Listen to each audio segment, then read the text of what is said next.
உங்களுக்கு அஸ்ட்ராலஜியில் எதுவும் டவுட் இருந்தா, இல்லை உங்களுக்கு ஜாதகம் பார்க்கணும், இல்லை ஏதாவது பிரசனம் பார்க்கணும் அப்படின்ற பட்சத்தில் கீழே இருக்க இந்த நம்பருக்கு காண்டாக்ட் பண்ணுங்கள். வணக்கம், நான் ஹரி பேசுகிறேன். இது உங்களுடைய ஹரிஸ் டிப்ஸ் யூடியூப் சேனல்.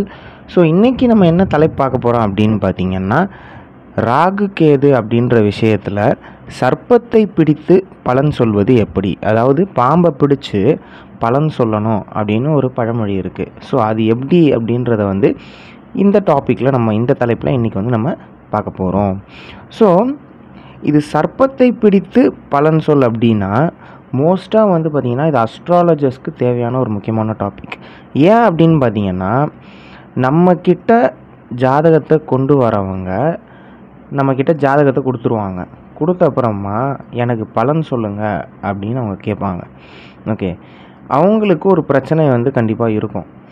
எப்போவுமே நான் சொல்லியிருக்கேன், ஒரு கட்டத்தை வாங்கினீங்கன்னா ஃபஸ்ட்டு ஹெச்டிஎல்டியை தனியாக எழுதிக்கோங்க. நீங்கள் லக்கணம், நட்சத்திரம், ராசி அதெல்லாம் அப்புறமா சொல்லுங்கள். ஆனால் ஃபஸ்ட்டு ஹெச்டிஆர் எல்டிஆர்னு நோட் பண்ணிக்கணும். ஓகேங்களா? நெக்ஸ்ட்டு கோச்சார சந்திரன் எந்த கிரகத்துக்கு மேலே போகுது இதெல்லாம் நோட் பண்ணிக்கோங்க. இது ரெண்டாவது. மூணாவது என்னன்னு பார்த்தீங்கன்னா, கோச்சாரத்தில் ராகு கேது எந்த வீட்டுக்குள்ளே போய்கிட்டு இருக்குன்னு பாருங்கள். அந்த இடத்துல ஜாதகருக்கு எந்த கிரகம் இருக்குன்னு பாருங்கள். ஸோ இப்போ இந்த ஜாதகத்தை பாருங்கள், இவருக்கு இருக்கிறது வந்து செவ்வாய். ஓகேங்களா? செவ்வாய்க்கு மேலே இப்போ மீனத்தில் ராகு போயிட்டுருக்காரு. இப்போ இவருக்கு சகோதரனால், தன்னுடைய எல்டர் பிரதர் அண்ணனால் மிகப்பெரிய தொல்லை ஏற்பட்டுச்சு. ஒன்று. ரெண்டாவது, லேண்டுனால மிகப்பெரிய கடன் வந்துச்சு. லேண்டுனால் மிகப்பெரிய வழக்கு வந்துச்சு. அதே நேரத்தில் ஒரு மிகப்பெரிய கட்ட பஞ்சாயத்து நடந்துகிட்ருக்கு. அதே நேரத்தில் இவர்கிட்ட இருந்த அமௌண்ட்டை இவர் வச்சு ஒரு வீட்டை ஒன்று வாங்க ட்ரை பண்ணி மாட்டிக்கிட்டார் வேறு. ஸோ இவ்வளோ பிரச்சனையையும் இந்த கோச்சாரத்தில் இந்த ராகு வந்து இவருக்கு கொடுத்துச்சு. இவருக்கு சொல்லப்பட்டது என்னென்னா, இந்த 10 months கழிச்சு தான் இந்த பிரச்சனை சால்வ் ஆகணும். இப்போ வரைக்கும் இன்னைய வரைக்கும் இந்த பிரச்சனை வந்து முடியவே இல்லை. இன்னும் 10 months மேலேயே போகுன்ற மாதிரி போயிட்டுருக்கு. இப்போ அதே இடத்துல ஒருத்தருக்கு வந்து சந்திரன் இருக்குது, மீன ராசி. அந்த இடத்துல ராகு கேது போயிட்டுருக்கு. ஓகேங்களா? கோச்சாரத்தில் இப்போ மீனத்தில் ராகு வந்து போயிட்டுருக்கு.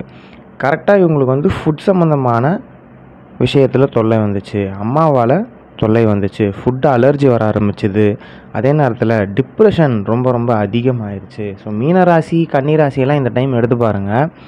டிப்ரெஷனு, ஃபுட்டில் வந்து பாய்சனு, அதே மாதிரியான விஷயங்கள் வந்து அதிகப்படியாக நடக்கும். ஸோ இப்போ நான் என்ன சொல்ல வரேன் அப்படின்னு கேட்டிங்கன்னா, எப்போவுமே இது மாதிரி கட்டம் எடுத்துகிட்டு வராங்கன்னா கோச்சாரத்தில் ராகு கேது எங்கே இருக்குது, அந்த ராகு கேது மேலே ஓகே பிறந்த கால ஜாதகருக்கு என்ன பிளானட் இருக்குதுன்னு பார்த்துக்கணும்.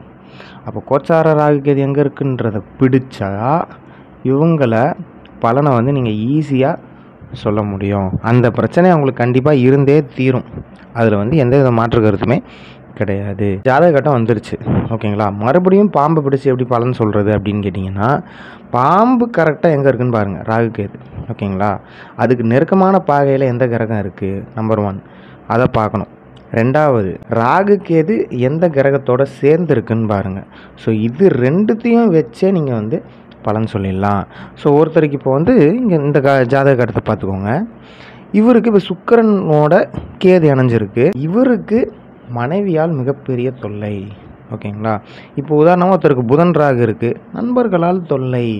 சூரியன் ராகு இருக்குது, கவர்மெண்ட்னால் தொல்லை, கவர்மெண்ட்னால் கேஸு, அரசியல் ஈடுபாடால் தொல்லை வரும். ஆனால் சூரியன் ராகு அரசியலுக்கு சப்போர்ட் பண்ணும், ஆனால் கேஸ் கொடுக்காம போகாது கண்டிப்பான்றதை ஞாபகம் வச்சுக்கோங்க. சந்திரன் ராகு சேர்க்கை இருக்குது, கண்டிப்பாக செலவாளி, டிப்ரெஷன்னு சொல்லுங்கள். ஸோ இதுதான் ராகு கேதுவை பிடிச்சி வந்து சொல்கிற பலன்கள். செவ்வாய் ராகு இருக்குது, கண்டிப்பாக முரட்டுத்தனமான ஆளாக தான் இருப்பான். கண்டிப்பாக பைக்னால இஷ்யூஸ் இருக்கும், பைக்னால தொல்லை இருக்கும். அதே நேரத்தில் பார்த்தீங்கன்னா வீட்டுனால தொல்லை, வீட்டில் வாஸ்து கோளாறு இருக்கும், முரட்டுத்தனமான ஒரு டைமிங் சைக்கோஸ் இவங்கெல்லாம். அதே நேரத்தில் இப்போ சனி ராகு இருக்குது, வேலையில் தான் தொல்லை, ஈஸியாக முடிஞ்சு போச்சு. ஒரே விஷயம், வேலையில் உங்களுக்கு தொல்லைப்பா, ராகு கேது சம்மந்தமான தொழிலை வந்து பண்ண உனக்கு பிரச்சனை இருக்காது அப்படின்னு சொல்லலாம். குரு ராகு குரு கேது இருக்குது, கடனுட்டு போயிருங்க, அவ்வளோதான். கடன் அவமானம் இருக்குது உங்களுக்கு, கண்டிப்பாக ஸ்கின் அலர்ஜி வரும், குழந்தையால் தொல்லை, குழந்தை பிறந்து எடுத்த பிறகும் உனக்கு தொல்லை கடன் வந்து இருக்கும்னு சொல்லிடலாம். ஸோ சர்ப்பத்தை பிடித்து பலன் சொல்லும்போது உங்களுக்கு ஈஸியாக பலன் வந்து சொல்ல முடியும், நல்லாவே பழிக்கும்னு சொல்லலாம். ஸோ என்னோடய வீடியோ உங்களுக்கு பிடிச்சிருந்தா லைக் பண்ணுங்கள், ஷேர் பண்ணுங்கள், கமெண்ட் பண்ணுங்கள். மறக்காமல் என்னோடய சேனலை சப்ஸ்கிரைப் பண்ணுங்கள், பெல் ஐகானையும் ப்ரெஸ் பண்ணுங்கள். நன்றி, வணக்கம்.